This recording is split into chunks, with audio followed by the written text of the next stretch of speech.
Genesis 39.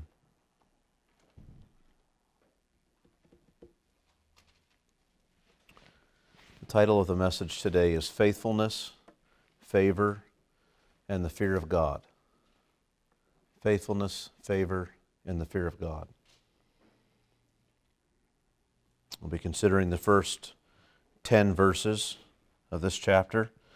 Let me just introduce things by saying that until now, in Genesis, the family of Jacob, while having been given the promises of God concerning his future, God would bless the world through them in the future. They as a group, particularly from what we've seen from Jacob on, have not proven to be a righteous or a godly bunch. However, I'd say by the grace of God, there have proven to be, I think, 3 exceptions to this situation so far. We've seen 3 exceptions. We've seen a lot of bad things, a lot of bad actors, but we have seen 3 exceptions. The first exception is Jacob himself. We could look at recent things from him that we've read, and we might say that his grief for his son Joseph is a bit unbalanced. On the whole, maybe he shouldn't be as sorrowful as he is, as taken and stricken by grief.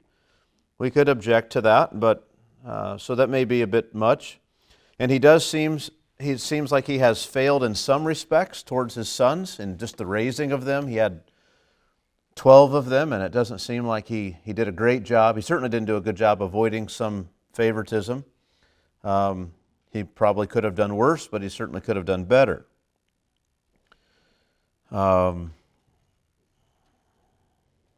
But he has, as a whole, been a man who has been changed for the better from God's dealings with him.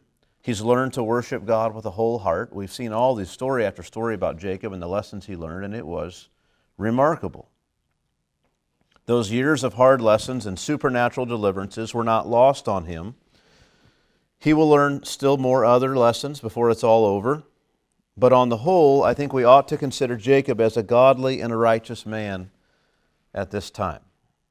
The second exception we see is Judah. Very recently.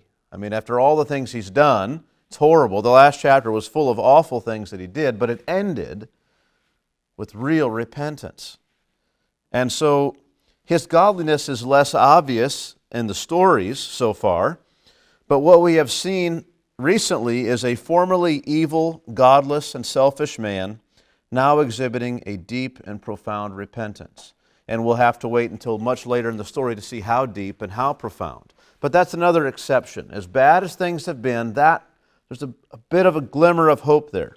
But the real bright spot, so far as men are concerned, is this third exception, and that is Joseph, who has stood apart from everyone in his family, even all of his ancestors. In every way, all we know about Joseph so far is he is just a shining example of faithfulness and righteousness. And that is absolutely opposite of everyone else that we met in his entire family, at least from when they started. Like you could say a lot of good things about Abraham, but there are all sorts of failings along the way. You could look at Isaac, and there's just not really a lot we have about Isaac, quite honestly. We see a couple of failings, but there's just not a whole lot there. And then Jacob, certainly, you would not look at Jacob growing up in his, first 17 years. You wouldn't compare with Joseph's first 17 years. In fact, you would probably assume these two cannot be related. How could Jacob end up being the father of a man like Joseph? Where would Joseph have ever learned any of these things?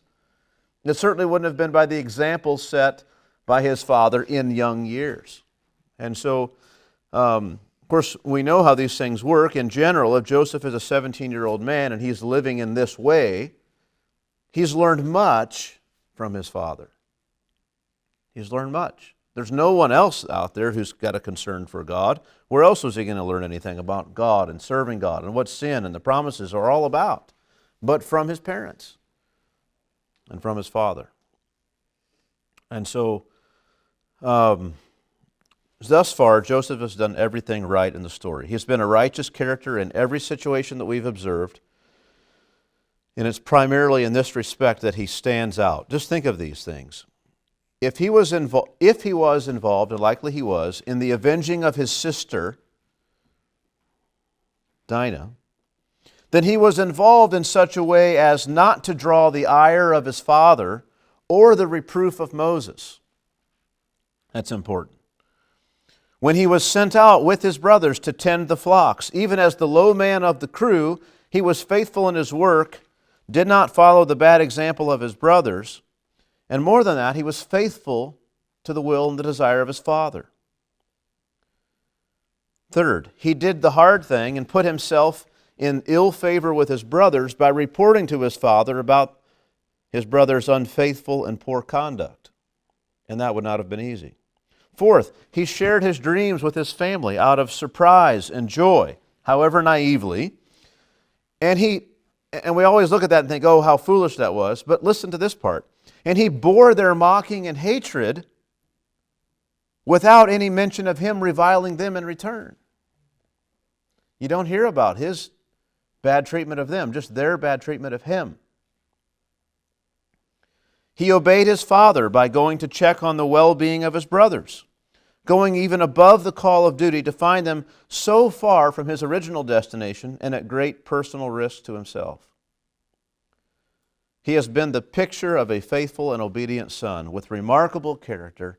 He stood out from all of his brothers and all of his ancestors for that matter. And it is in these exceptions, these three men, that we have seen God working. First in Jacob, right?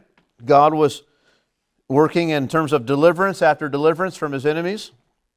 As God put him then into trying circumstances in order to refine him and wear him down and break him and teach him until he became a man who leaned on God and looked to God's promises. That's kind of a story of Jacob's life. Second, with Judah, God had begun a work of deep repentance by exposing his evil and faithless way of life. I mean, you can't really explain what happened with Judah and Tamar except to see God at work confronting Judah with his sinfulness. Third, in Joseph. Joseph had dreams of being in the position of a king over his family. And at this point in the story so far, the story seems to point to the possibility, at least, that these are from God, God-given. Now later we see how true that is, but at this point it seems likely that they're from God. But now we turn to this chapter, and beginning this next part of Moses' record, we'll see even more just how righteous and how well-suited to lead Joseph really was. And we'll also see the depths to which God brought him and took him to teach him and mold him even more thoroughly into a righteous and a good man. He will become a gracious and a wise ruler, and he will become an able deliverer of a nation and of his people. Now, again, our text today will be these first 10 verses of the chapter. And so therefore we'll be primarily focused on the righteous and good character of Joseph. So we're looking at the character and the life of Joseph here in these first 10 verses. Let's read those verses and then we'll pray and begin to explain what we see. Now Joseph had been brought down to Egypt, and Potiphar, an officer of Pharaoh, the captain of the guard, an Egyptian, had bought him from the Ishmaelites who had brought him down there. The Lord was with Joseph, and he became a successful man, and he was in the house of his Egyptian master. His master saw that the Lord was with him, and that the Lord caused all that he did to succeed in his hands. So Joseph found favor in his sight and attended him, and he made him overseer of his house, and put him in charge of all that he had. From the time that he made him overseer in his house and over all that he had, the Lord blessed the Egyptian's house for Joseph's sake. The blessing of the Lord was on all that he had, in house and field. So he left all that he had in Joseph's charge, and because of him he had no concern about anything but the food he ate. Now Joseph was handsome in form and appearance. And after a time, his master's wife cast her eyes on Joseph and said, "Lie with me." But he refused and said to his master's wife, "Behold, because of me, my master has no concern about anything in the house, and he has put everything that he has in my charge. He is not greater in this house than I am, nor has he kept back anything from me except yourself, because you are his wife. How then can I do this great wickedness and sin against God?" And as she spoke to Joseph day after day, he would not listen to her, to lie beside her, or to be with her. That's the text. Let's pray. Heavenly Father, we ask that the bread for us here in this passage would, by your Spirit, be broken to us in ways that we can receive it and benefit from it and be nourished and strengthened spiritually. We ask for help in the things that we're about to do. Help us to sit under your word and to understand it well. Pray for clarity and thoughtfulness,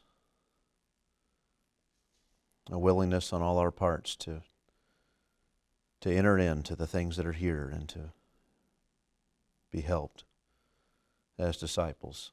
In Christ's name we pray. Amen. Verse 1. Now Joseph had been brought down to Egypt, and Potiphar, an officer of Pharaoh, the captain of the guard, an Egyptian, had bought him from the Ishmaelites who had brought him down there. Who was Potiphar? Who is this guy? Well, he's described, you notice they just kind of keep heaping up the phrases to describe him. He brought him down to Egypt, and Potiphar, an officer of Pharaoh, the captain of the guard, an Egyptian. I mean, we got it. Why tell us those things? Moses has already told us. For me, it's on the same spread of my Bible. Chapter 37, verse 6. Meanwhile, the Midianites had sold him in Egypt to Potiphar, an officer of Pharaoh, the captain of the guard. Do you already know this? But before we go any farther and start to tell the story, it's not just important that he belonged to some Egyptian. It's important that you remember these specific things about Potiphar and who he is. Otherwise, you'll misunderstand the story. So let's do that. Moses goes out of his way to do that, so let's spend the time that Moses does getting these things out in front of us. Well, his name, Potiphar, simply means belonging to Ra, who is the sun god of the Egyptians. Their most important god, right? Kind of their chief god. In a lot of their texts, he's even kind of the life, he's the god from which flows all these sources of life and blessing and everything. And so Potiphar is a man whose name means belonging to Ra, right? He's Ra's servant. Which isn't surprising because he serves Pharaoh, right? Who himself, Pharaoh's kind of his job as the king of Egypt. He's both kind of king ruler and also kind of high priest. And his job is to make sure that the other priests and other rulers and everyone is doing things such that all of Egypt is in line with what Ra and the other gods would want, so that the blessings of these gods come to the nation. And so it's not surprising that a man who works closely for Pharaoh would have a name like belonging to Ra. It might have been his birth name. It might have been his name that he got when he entered into service. Now that you're serving for Pharaoh, it's as though you just belong to Ra, to the god, just like I am priest and king before him. So it's this sort of a thing. We don't know exactly where he got his name, but as to what its meaning, that's pretty clear and obvious. Belonging to Ra. All that to just remind you that it's not just a civic position. The idea of the separation of church and state is a Christian one. It would have been foreign to them. If you are king, It is an essentially religious role. It's not just a political role. And so this man, Ra, he's in Potiphar's house. It's a religious household. He doesn't see it as, well, I have a civic responsibility and then my religion is a private affair. It's a priestly and a royal position that he's in serving the king. And his name itself helps you not forget that. He belongs to this false god. That's his name, belonging to Ra. Now, he's not just a man who has this name, who's in worship of a false god, of a false god who claims to be the great God, but rather he is also an officer of Pharaoh. Now that's a phrase that's fine for us to hear. He's an officer of Pharaoh. But there's a word there that I just want to talk about. The word itself is elsewhere translated in the Scripture as eunuch. And that's curious because the eunuch doesn't have a wife, can't have children, takes care of the king's harem.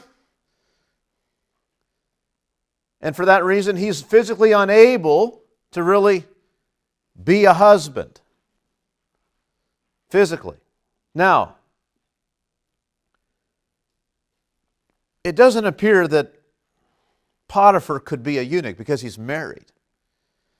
And the consensus on this is that this is a word that kind of has changed in meaning.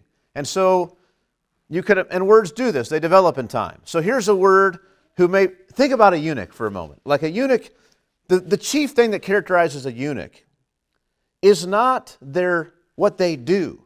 It's the character about the person and their willing service to the king, such that they undergo even physical mutilation to be a faithful servant to the king in this or that specific area. They are an official of the king, but they are a most trusted official of the king. And so the idea is that you had a word that narrowed down to refer to that kind of a servant, but originally meant just kind of a faithful official, someone who had responsibility and trust of the whoever was in charge of the king in various capacities. You were an official. But eventually that word became the nature of the service envisioned became to be most usually only rendered truly by a eunuch. So it just became, that's the eunuch, that sort of an official. And so this is the idea. And so he's got a position where he's a high official in the court. He's very trusted. And you could imagine Pharaoh might have many of these. And it just says he was an official, an officer of Pharaoh. He was an official in the court. He wasn't the only one. He wasn't the highest ranking, but he was one of them. Whatever it meant to be an officer of Pharaoh, not just an officer in Egypt, but of Pharaoh, belonging to Pharaoh, you're specifically that way, he's one of those guys. He's in that inner circle. Now, and then it says, the captain of the guard. Does anyone else have a different translation instead of the captain of the guard?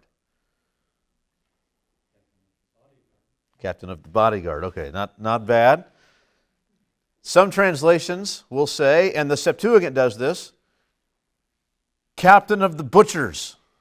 It's like, what the butchers? You might want to know the same word could be used as cook. Could be a cook. Well, that's weird because we have the baker and the wine taster, later in prison. So that seems like a strange bit. But so here's the idea. First of all, he's captain. He's head. He's top man. He's the overseer of a group of people. And so he's got a responsibility of the bodyguards or the guards or the butchers or the cooks. We'll talk about that in a moment. Whatever this is, he's got a responsibility over those people. But his responsibility over those people is such, it's the kind of thing Pharaoh wants to keep a close eye on. And so when you're in charge of this people, you're an officer of Pharaoh. You are high ranking. Pharaoh keeps you close, and you have Pharaoh's ear, and you can go in daily and maybe have conversations with Pharaoh because of who you are. This is an important thing. So here's the idea. The word seems to mean kind of this thing of butcher. But let's think about this for a moment. Let's say there's a word that kind of at root, it kind of has, like a lot of words, has a multiple meanings and kind of becomes attached to one thing or another. And if most generally it has this idea of a butcher, how do we get from butcher to guard or bodyguard? Well, you could imagine. Let me just, not to say this is how it would happen, but what do we do? What do we call like fierce soldiers who just go in and murder many or kill many of their opponents? We say they slaughtered them, kind of like a slaughterhouse, like in a butcher, somewhere a butcher might work. Or we might call this man the butcher of whatever, right? He was just so awful. Well, you might have bodyguards, and they might kind of have names that are somehow associated with butchers. That'd be a little bit intimidating, right? Go in there, I got to go see Pharaoh. You're never going to get past his butchers. Like, what? What do you mean? Yeah, the butchers that he keeps there. Butchers. They just cook, they kill meat, right? No. And so, all I mean to say is I don't say it's wrong to say guards or bodyguards, but it's this sort of people. But here's the other thing. It's not just that. I think it's way more than this. It might be tied into guards and bodyguards in that situation, but if we think about Potiphar and what happens, and we'll look at a text here in a moment, other translations say the chief of the executioners. And I think that's also very possible. If it doesn't mean of the executioners specifically, then I think it certainly means that we should take that the position of bodyguard also includes butchering those who should be butchered by execution. It has this feel to it. He's not just a guard. He's not just there, like the royal soldiers in Britain who just stand there and it seems like their job is just not to smile. That's not what we're talking about, right? I'm not saying that's the extent of their job. I just mean that's all the interaction we generally see. No one would look at those guys and call them the butchers. You wouldn't call them the executioners.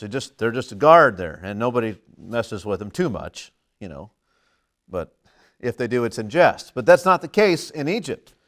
And so he's captain, he's the overseer, he's the top man of all the executioners, of the guardsmen, of the bodyguards. He's there. He's the guy. He's not the military advisor. He's the man who, when Pharaoh says, kill him, Potiphar gets a hold of the guy. And I just want to show you this, and that he's considered, look at verse 1, the captain of the guard. Okay, now if we go to chapter 40, verse 1, sometime after this, the cupbearer of the king of Egypt and his baker committed an offense against their lord, the king of Egypt. And Pharaoh was angry with his two officers. Same word, officers. The chief cupbearer and the chief baker. And he put them in custody in the house of the captain of the guard. That's Potiphar's house.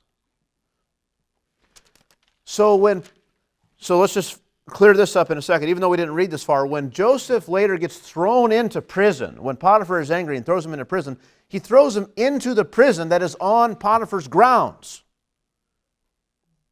Potiphar has a house, and it's not just his house. It's a whole area. And on his compound, you might say, there's a prison where when the king is angry with people and wants to kill them, he sends them under Potiphar to that prison, and they stay there until we see what happens to them.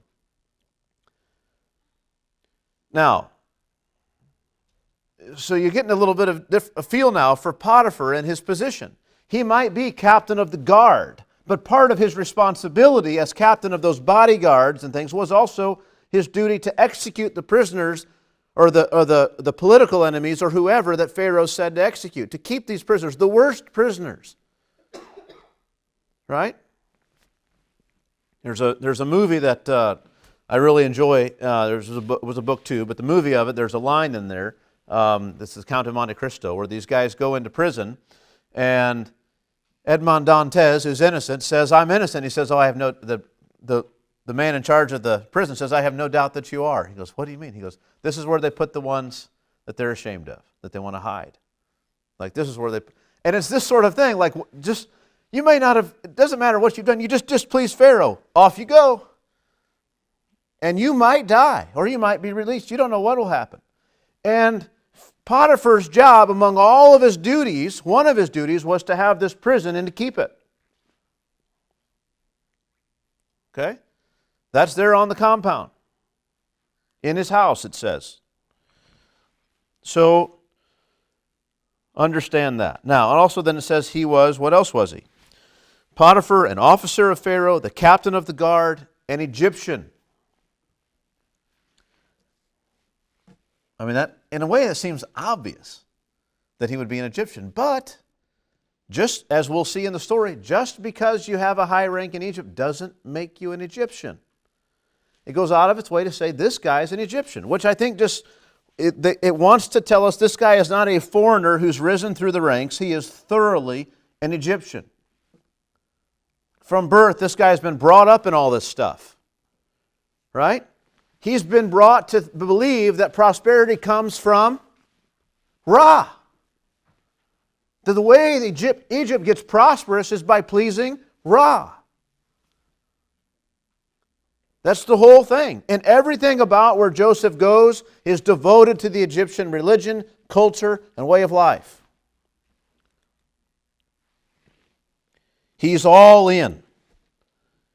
And he's not in a house that's kind of on the fringes that can kind of get by with not doing things according to accepted tradition. He's in a situation where you can't get any closer to the very center and heart of their false religion than if you were Pharaoh himself. Like you are just, he's all in. And he's in a place where under a man where they send the undesirables and they send the people that are about to die. Now, let's move on then to verse 2. Sorry, I said he had bought him from the Ishmaelites or the Midianites who had brought him down there. Verse 2, the Lord was with Joseph. First thing to say, I want to talk about the nature of Joseph's service in verses 2 and 3. But notice it says, the Lord was with Joseph. And he became a successful man, and he was in the house of his Egyptian master. His master saw that the Lord was with him, and that the Lord caused all that he did to succeed in his hands. Just consider the nature of Joseph's service. Think of this. It's an amazing thing. He became a successful man. He was in the house of his Egyptian master. His master saw that the Lord was with him, and the Lord caused all that he did to succeed in his hands. Which tells me in his service, Joseph was just as faithful to this man Potiphar as he was to his father. The result is this, the man looks and he sees everything he gives him, it just comes out beautifully. You know, what do you do day one as a slave? Here, go over to the stalls and clean them out. And they've never been cleaner. It's amazing.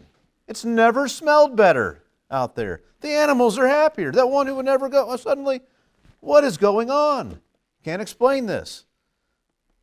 What is happening? And then maybe now he's working with some of the sheep and he's doing things he's done a little bit of.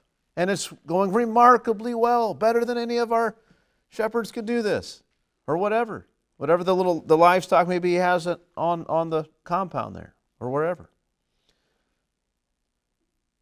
There's the prison. Go over there and bring them whatever so they can make their food. And he goes over and the prisoners are all, the food's better. Or so, whatever. Everything he does succeeds. And so he recognizes this.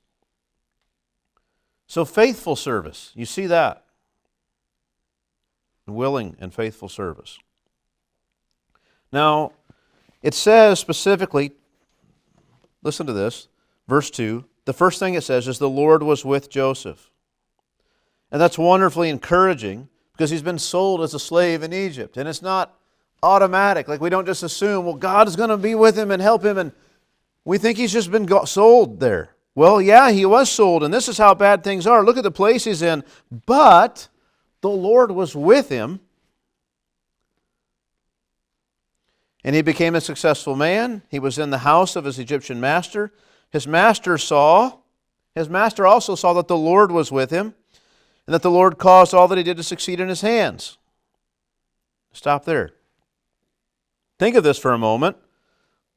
What did this Egyptian, whose name means belonging to Ra, all his life has believed the way prosperity comes is by serving Ra, this Egyptian master sees, and the text is very explicit on this, Yahweh was with Joseph, and he became a successful man, and he was in the house of his Egyptian master. His master saw that Yahweh was with him, and that Yahweh caused all that he did to succeed in his hands.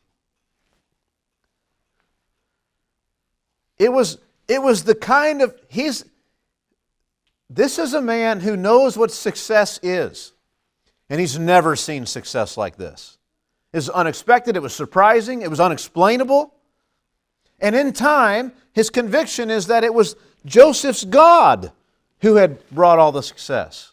It was Yahweh who had done it. This is incredible. This tells us so much about Joseph's character and his service and his manner of life, the way he lived as a slave there. He didn't just say, well, I guess I'm going to serve this God now.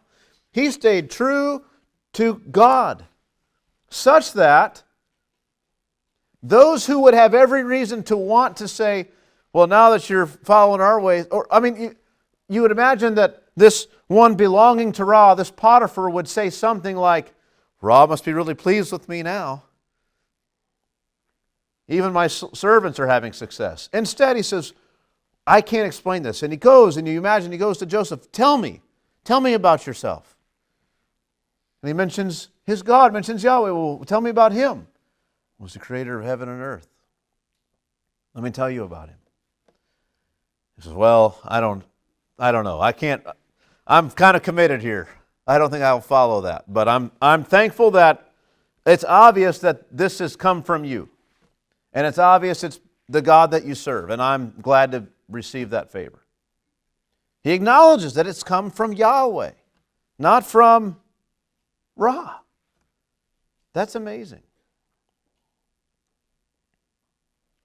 It's not a conversion, but it's an acknowledgement. I mean, here's a guy he doesn't believe in one God. He believes in many gods. But he knows that the success that he's having is because of Joseph. His master saw, he observed, he came to the conclusion that Yahweh was with Joseph and that Yahweh caused all that he did to succeed in his hands. Consider the promotion of Joseph. It's already started. We'll go back and look at it a little bit, but let's pick up in verse 4. So, the result is, Joseph found favor in his sight and attended him. And then it kept going. And he made him overseer of his house. And it keeps going. And put him in charge of all that he had.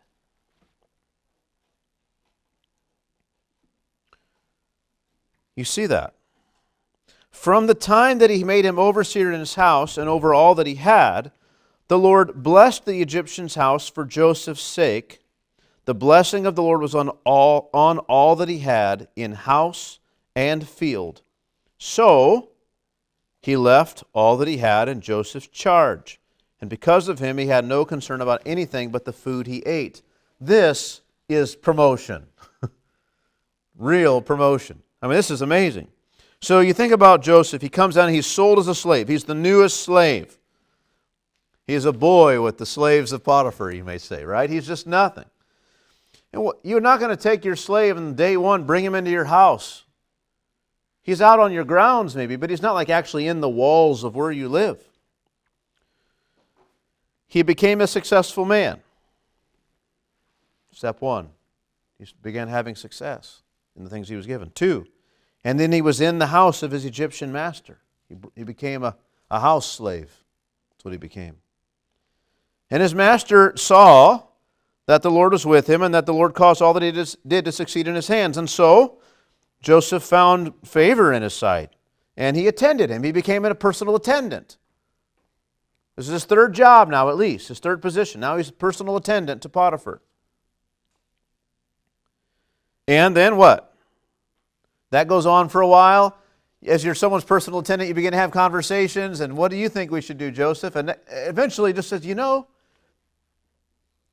every time I ask you, it's the right thing. It turns out well. I'm going to set you up as overseer. I know I've got an Egyptian maybe in that job now, but I'm going to fire him and put you my slave here as overseer over all these things. And so now Joseph is what? He made him overseer of his house.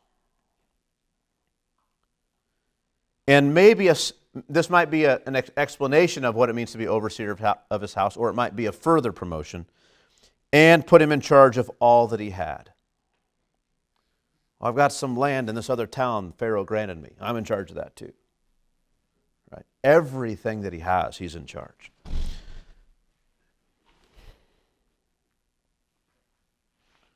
From the time that he made him overseer in his house and over all that he had, the Lord blessed the Egyptian's house for Joseph's sake. The blessing of the Lord was on all that he had in house and field. Everything that he has. The Lord is blessing the Egyptian's house. Why? For Joseph's sake.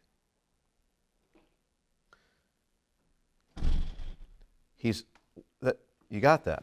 So Joseph is laboring and doing things and sometimes maybe making the wrong decision.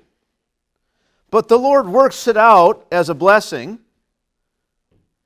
for Potiphar, for Joseph's sake, so that Joseph continues to be esteemed and regarded as wise.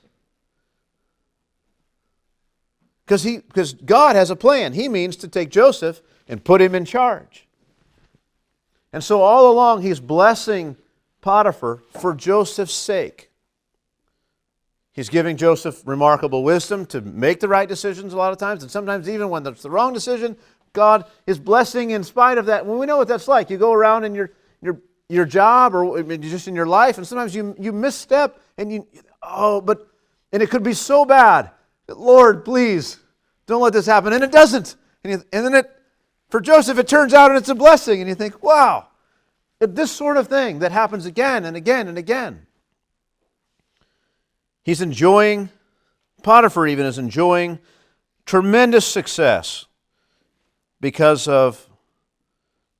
Joseph's sake, because the Lord blessed the Egyptian's house for Joseph's sake. The blessing of the Lord was on all that he had in house and field.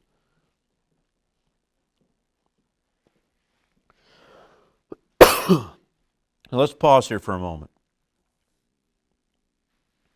I think it's important to take inventory, so to speak. Take stock of what we have seen concerning Joseph and God's favor upon him. First of all, let's underscore, we've seen the faithfulness of Joseph. His character continues. Everything we've seen so far, this man has stood out as faithful to his masters, to whoever he serves, and faithful to God. And then consider, we've seen the favor of God as being the cause of all the success that follows. God was with him. God granted him favor, and then God gave him favor in other people's eyes, and God gave success because he was so concerned with Joseph. God was with Joseph, and so all these positive things resulted in that.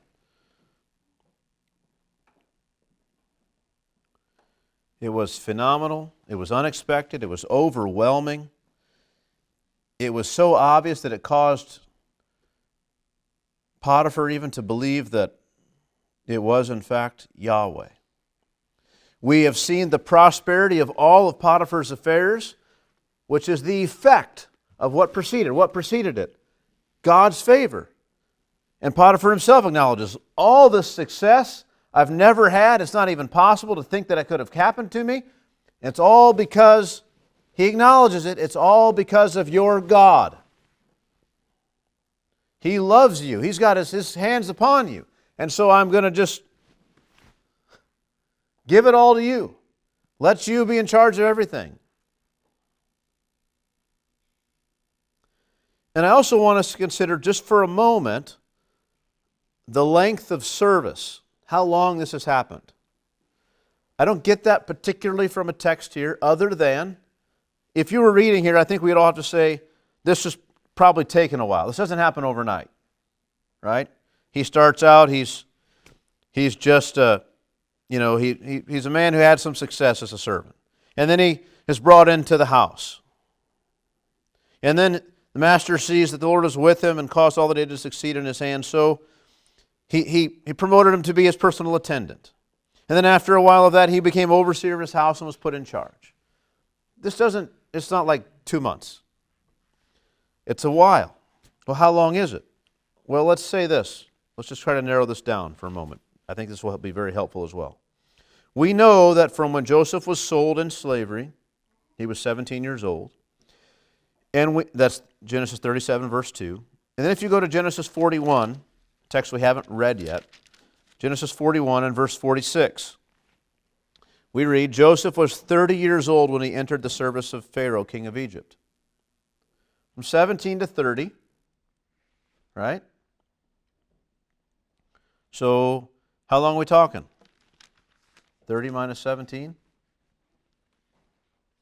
Anybody? 13 years. Okay? 30 years. He spent, did I say 30? Did I just say 30? I meant to say 13, sorry. He spent 13 years in Egypt before he went to Pharaoh. Now, 2 of those years were while he was forgotten in prison. We read that.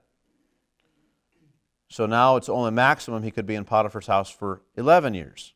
But Joseph also had to rise in prison, something that should not have taken too long considering his reputation and considering that the prison was itself part of Potiphar's house.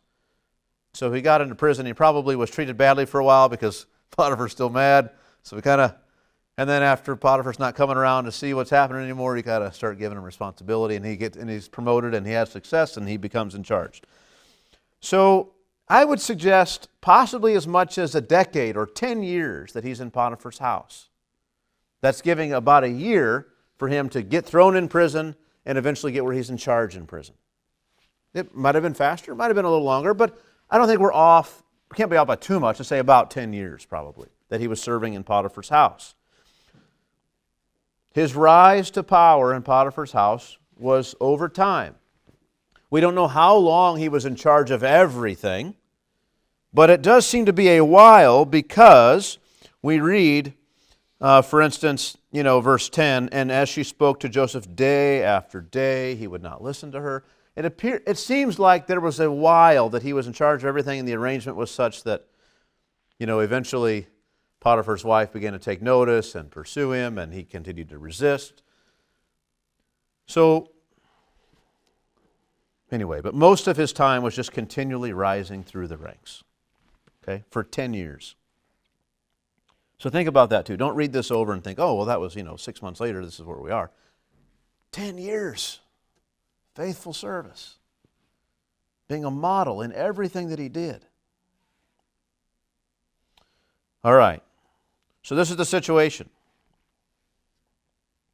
Now, the eventual result of this arrangement, where Joseph is in charge of everything, as we've ended in verse 5. He was in charge of everything, and the blessings of the Lord was on all that he had in house and field. Verse 6. So, the result is, eventually got to the place where he left all that he had in Joseph's charge, which you kind of think already happened, but it's a further way of happening. He put it all into his hands. You've got power over everything.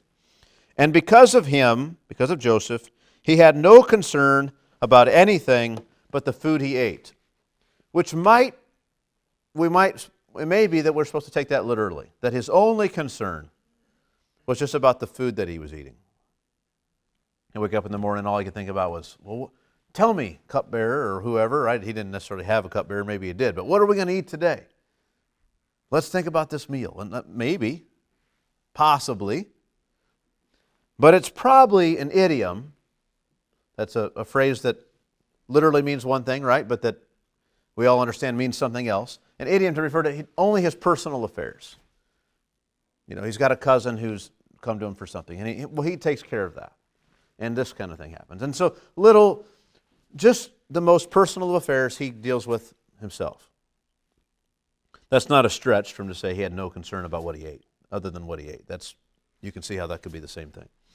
Regardless, all of his official duties and responsibilities, the things that were upon him as his job, seems to have been given to Joseph, and he didn't worry about those things anymore, which is amazing to think. The one who's given to Ra, the one who serves Pharaoh regularly. What does he just send Joseph? You go talk to Pharaoh? Like, I'm not really concerned about that. I just got to eat. It's like he only came to the meetings he had to come to because of his official title. But in terms of what Pharaoh told him to do or the things that he was expected to perform, that was all Joseph. So what did the other guardsmen or bodyguards or butchers and these men, the executioners, who did they go to get their orders? Well, they went to Joseph because he wasn't concerned with any of that stuff. Joseph was in charge, which places a really weird dynamic upon him later being thrown in that prison, doesn't it? Like he was in charge of all of this stuff.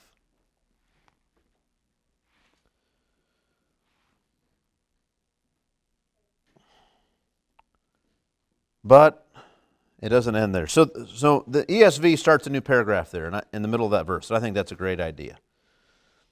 So he left all that he had in Joseph's charge, and because of him, he had no concern about anything but the food he ate. Now, what else do we know? Before we proceed any further, Moses wants you to know, Joseph was handsome in form and appearance. He was an attractive man, right? He had all this favor from God, and he was also favored in this way. And it causes a problem. Imagine you are Potiphar's wife for a moment. Men, think hard, right? Think hard. Put yourself in her shoes. She's married a man who's one of the highest officials in the land. Probably since she's known him, he's been a leader, a take charge kind of guy. He gives orders and men follow. He usually chooses right and succeeds. And he's elevated himself to this position where the only one really above him in his field is Pharaoh himself. And then this servant comes in, this slave. And he, in many ways, is like your husband Potiphar. He's a foreigner, he's got a foreign god, but he succeeds. And in fact, he succeeds in all the ways that your husband couldn't. And he's rising through the ranks, and before long, he's so much better at all these decisions and these things than your husband is, that your husband has recognized it and has stepped down and put him in charge of everything. And your husband, who used to be concerned with important affairs and have important dealings, now he just doesn't do anything anymore. He just lies around the house and has conversations with friends and concerns himself with what he eats. He's a shell of who he was. But this foreigner, this slave, is also better looking than your husband ever was, and he's younger. He's got everything going for him. And while you would never divorce your husband or try to get out of this situation, you probably don't even have the legal authority to do that. In terms of desirability, there's just not much left for Potiphar, and there's a lot going for this young Israelite, this foreigner, this slave. And because he's a slave, while you wouldn't want to get caught for being unfaithful to your husband, he kind of is supposed to do what he's told. And it's kind of a convenient guy to have around because you could use him in all these ways and maybe no one would ever find out. And what's he going to do? Like, what's his recourse? Nothing. He's just a slave. And so he's handsome in form and appearance, and after a time, his master's wife cast her eyes on Joseph and said, "Lie with me," which is very forward. And as a good summation of probably just how raw her just lust was, and also how demanding she was. The command, slave, servant, over here, now. But it's certainly not all that was said. Lie with me. But it faithfully portrays the essence of this appeal, of her approach to him. Right? Not if you lie with me, then maybe we could figure it out where we can get rid of Potiphar somehow. That's not the discussion. It's just sexual in nature. Lie with me. Very direct. She cast his eyes on him, on Joseph, and said, lie with me. That's the temptation. And he lists 3 reasons, I think, to refuse, that he refuses, that it gives us here. So at this point, we just know she did this at one point. And then he, at this point, refused. He refused and said to his master's wife, behold, because of me, my master has no concern about anything in his house, and he has put me and he has put everything that he has in my charge. The first reason not to do this is because it would be a betrayal of the trust of Potiphar. Potiphar trusted him with these things. He has no concern. He has trusted me so much that he's, even with you here in the house, he trusts me to be here. He's not worried. I would betray all of that trust if in this most important of ways, I betray him. If I do this, I can't do that. It would be a betrayal of all the trust I've been given. And then verse 9, there's another reason. He is not greater in this house than I am, nor has he kept back anything from me except yourself, because you are his wife. It would be a great offense to Potiphar. He's given me everything. I can think about this. The way he describes he's given me everything is everything except for you because you're his wife.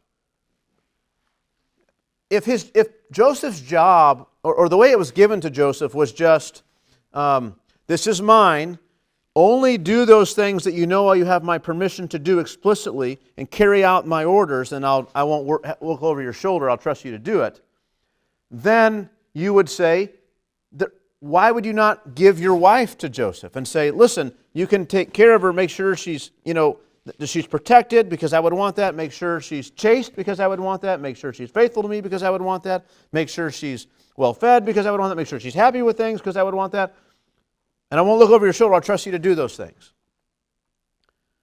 Then he would have given his wife into Joseph's charge like he had everything else.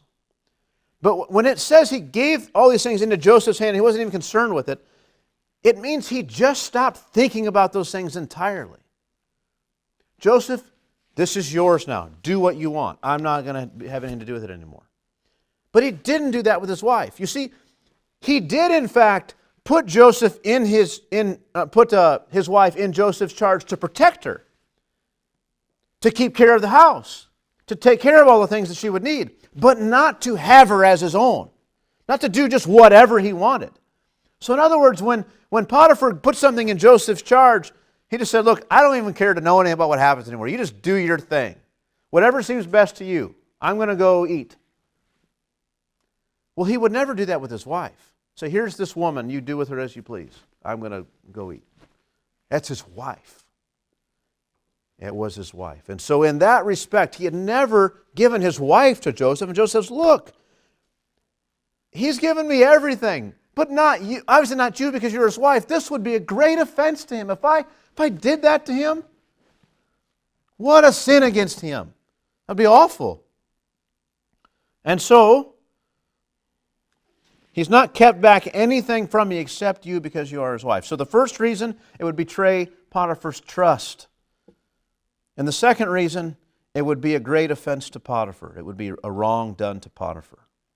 And the third reason for his refusal, the most important one, verse 9, the second half, how then can I do this great wickedness and sin against God?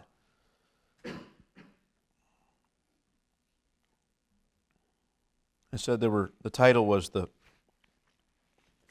see exactly how I worded it. The faithfulness, favor, and the fear of God. And that's we come to that now, the fear of God. How can I do this great wickedness and sin against God? And I say this is the most important because I think without this one, the other two can be explained. You can get around the other two. Like he could have said, like she could have come back from his, and surely she would have tried, from his first rebuttal. He trusts me, implicit with everything. And she could say, he'll never find out. He's gone. He won't know anything. What does it matter? Come on.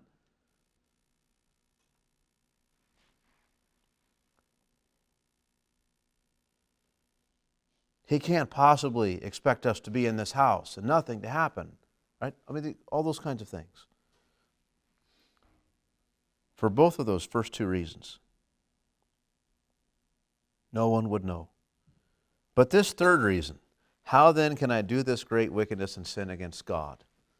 You can't get around that one. No one will know. God will know. Think about this. Had he done this, not only would God have known, he'd be inviting the discipline of God. He might still go to prison, justly this time. You see? The fear of God. It comes from his recognition of all that God has done for him so far in Egypt. He's been with him. Even Potiphar knows God is the reason for all this. So certainly Joseph knows it. It comes from his understanding of who God is. Right? You might say, well, okay, there's this great God who's done a lot of things for you. Why would this matter to him? He would consider this sin and great wickedness. That's why. Because the God I serve isn't for these sorts of things. He knows something about the character of who God is.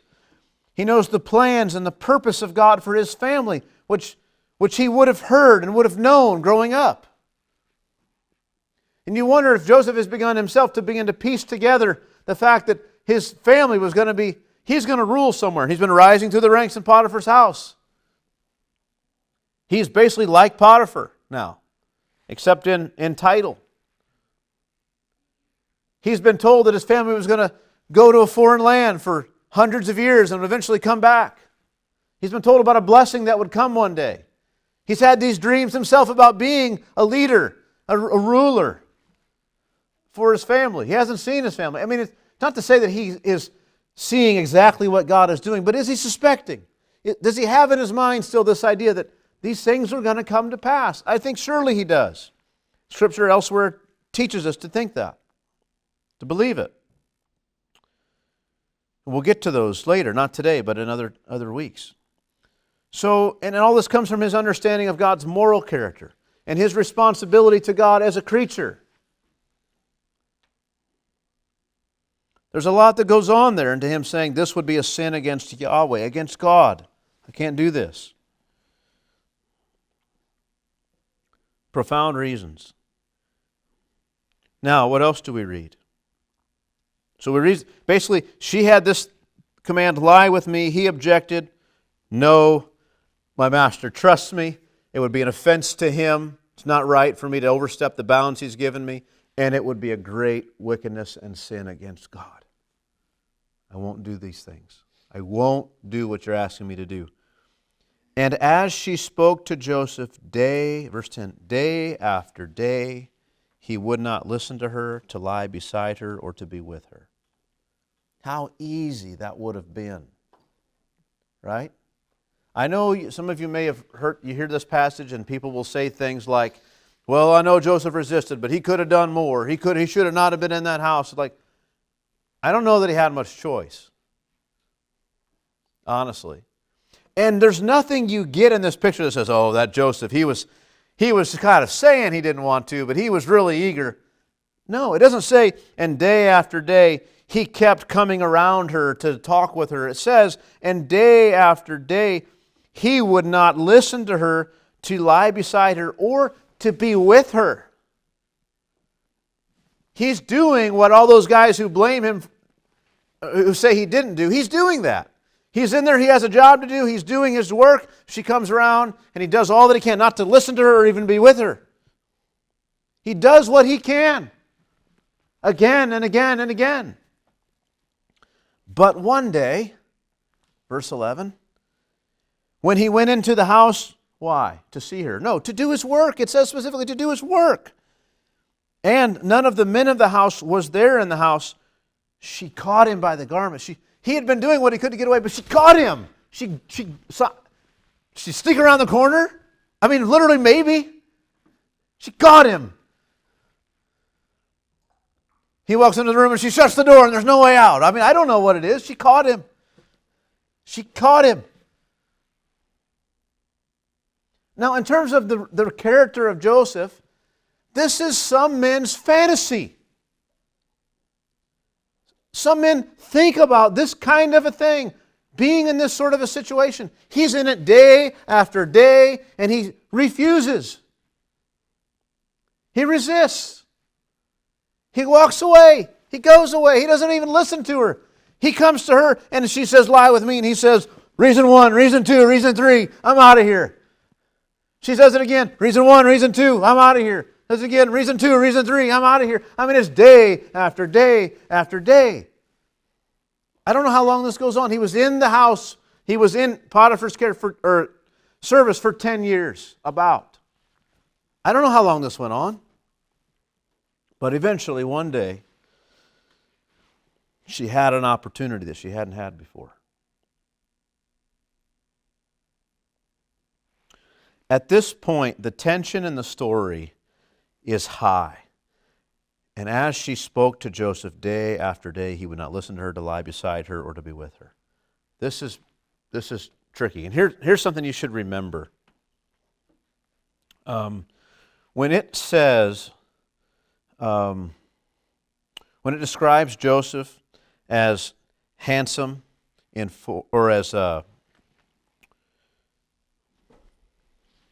handsome in form and appearance, that should remind you of, well, it definitely should remind you of his mother, who it says was attractive in form and appearance. Like it's the same language. But it also ought to remind you of another time, earlier, 2 other times in Genesis, where someone was said to be very attractive, and as a result, those in charge sought to have them for themselves in ways that were suspected to be not above board. Namely, Sarai, Abraham comes and says, you're beautiful. They're going to kill me to have you if they know that you're my wife. So lie and say you're my sister. And sure enough, they mean to have her. And she goes right in, and before long, she has been brought before Pharaoh to be a wife.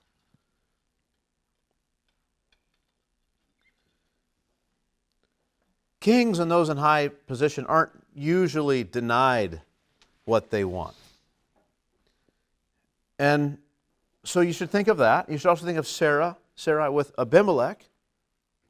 And she wasn't the only one, right? Isaac did the same thing. His wife was beautiful. Rebekah's beautiful. Lie. And did it again. So here is Joseph in the house with the wife of Potiphar, and he is attractive in form and appearance.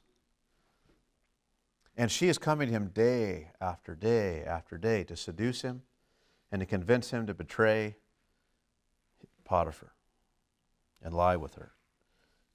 I just say the tension should be high. We should be on pins and needles wondering what is about to happen. It can't go on like this, surely. Maybe, wouldn't this be a good way to write the story? One day, while she's speaking to him, she thought Potiphar was gone, and Potiphar was in the other room, and he heard about it, and her treachery was found out, and Joseph was commended for his faithfulness. Yeah, look at God delivering him. Way to go, right? Yahweh's looking out for him. Yahweh's with him. That's how that should work if God's with you, right? I mean, not necessarily. And we'll see that next time when we look at these things. It's not the way it worked. But the tensions are high. The text describes regular and ongoing action. I want to turn with you, I'd like you to turn with me, rather, to Proverbs chapter 7. And this is a chapter all about the adulterous woman and the way she speaks to men. And I just wanted you to have in your head Potiphar's wife. Not every statement is exact, but oh boy, is it close. Proverbs 7, verse 1. My son, keep my words and treasure up my commandments with you. Keep my commandments and live. Keep my teaching as the apple of your eye. Bind them on your fingers. Write them on the tablet of your heart. Say to wisdom, you are my sister, and call insight your intimate friend, to keep you from the forbidden woman, from the adulteress with her smooth words. What do you mean the adulteress with her smooth words? For at the window of my house I have looked out through my lattice. Right? Lattice is like this, right? It's wood that's crossed like this, again and again, and you can kind of see through it, right? Through the little squares and stuff. This is what we mean. Through this sort of a thing. I've seen through my lattice. I looked out the window and through my lattice, and I've seen among the simple, these young men, I've perceived among the youths. As I watched him, I saw what was happening. He lacked sense. And he was passing along the street near her corner, this adulterous woman, the forbidden woman. He was taking the road to her house in the twilight, in the evening, at the time of night and darkness. It was getting late. He didn't want to be seen. And behold, the woman, she meets him, dressed as a prostitute, wily of heart. She's loud and wayward. Her feet do not stay where they should, at home. Now in the street, now in the market, and at every corner, she lies in wait. And she sees this man, she seizes him, and she kisses him. And with bold face, she says to him, and this is bold, I had to offer sacrifices, and today I've paid my vows. She talks about her religious duty and her desire to, I had to offer these sacrifices and do these sorts of things, right? So now that that's done, I've come out to meet you, to seek you eagerly, and I've found you. I've spread my couch with coverings. In other words, I've made my bed at home. It's all ready for us. Colored linens from Egyptian linen. I've perfumed my bed with myrrh, aloes, and cinnamon. Come, let us take our fill of love until morning. Let us delight ourselves with love, for my husband's not at home. He's gone on a long journey. He took a bag of money with him, and at full moon he'll come home. With much seductive speech, she persuades him. With her smooth talk, she compels us. And all at once, he follows her and you think, how does he follow her? As an ox goes to the slaughter. That's how. Or a stag is caught fast, till an arrow pierces its liver. As a bird rushes into a snare, he does not know that it will cost him his life. And now, O sons, listen to me, and be attentive to the words of my mouth. Let not your heart turn aside to her ways. Do not stray into her paths, for many a victim has she laid low, and all her slain are a mighty throng.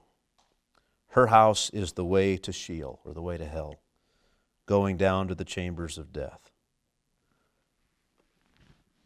I mean, why is it that he doesn't know it will cost him his life? He goes in there, and what happens? He may not get caught this time, maybe not next time, but eventually, more than likely the way it costs him his life is husband comes home early,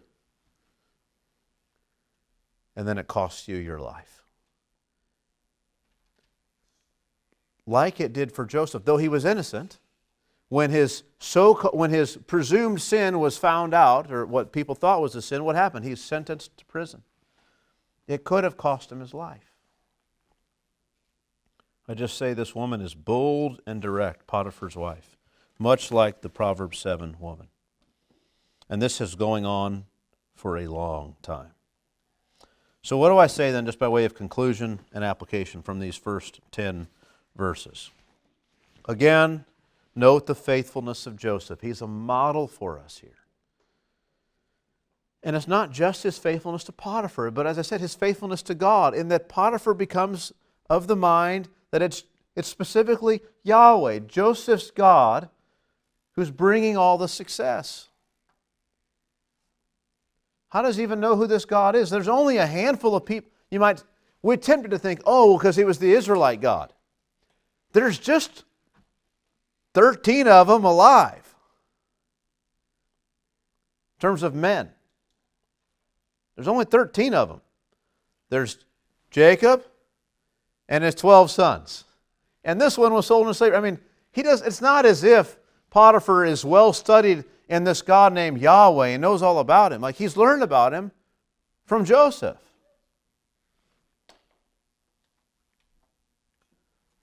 Maybe he's got a document that was written long ago by Melchizedek or something that made its way into the Egyptian library. I don't know. It's not likely. He's learned about him from Joseph. He's absolutely faithful. What a model he is. And then we could ask, so we note the faithfulness. Now that we got to verse 10, we're saying, okay, there's the faithfulness of God, or the faithfulness of Joseph. I mean, what about this favor of God? Well, it certainly hasn't kept him from temptation. But in the temptation, as Joseph resists the sin, we see Joseph describe, in a sense, or allude to the favor of God. And that he wouldn't want to sin against God by sinning against Potiphar and betraying the trust of Potiphar. God is the result of all of this. God has caused all of this. All this is the result of God's favor. You know, we're told, Jesus says to pray, lead us not into temptation. Here's a situation where Joseph was led into temptation. God brought him right into temptation. And he stood up. Right? I mean, there are sins like you might see some man commit, some woman commit, and you think, how could they sin that way? But if you really start thinking about it, maybe think about instances in your life where that maybe a lesser form of that same sin, you think, you know, I've sinned with less temptation than that situation. That's a good reason for you to start praying with real conviction. Lord, lead me not into temptation. I don't think I could handle this thing or that thing or whatever. Joseph here, he resists.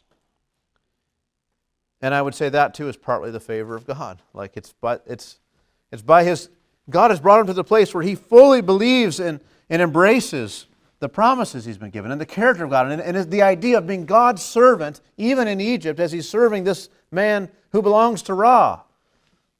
And he gets to the place where he has every opportunity to commit this sin, and he holds fast, he holds the line, he doesn't give in for a long time. He never does, in fact.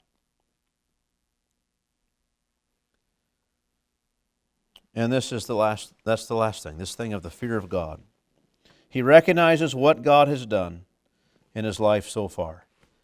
It's in recognizing those things, right? If he just thought like, well, yeah, my parents, served this God, but he doesn't really have anything to do with us. He never done anything for me. I don't really know him that much. I don't know much about him. He wouldn't be serving him. It's in recognizing the things that God has done in his life, the things that God has done in history, the promises that God has made. That's where his fear of God comes from. Where else? From knowing who God is, the righteous character of God. It causes him to fear God. Gives him strength to resist this temptation. How could I do this great wickedness and sin against God?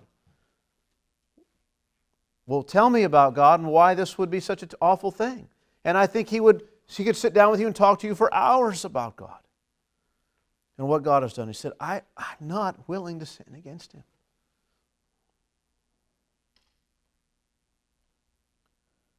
When we acknowledge God, we are captive to God. We see things as they are. We live as creatures of our Creator, not as just autonomous beings figuring out how not to get caught or what form of temptation suits us best. We're seeking to live before God as His creatures.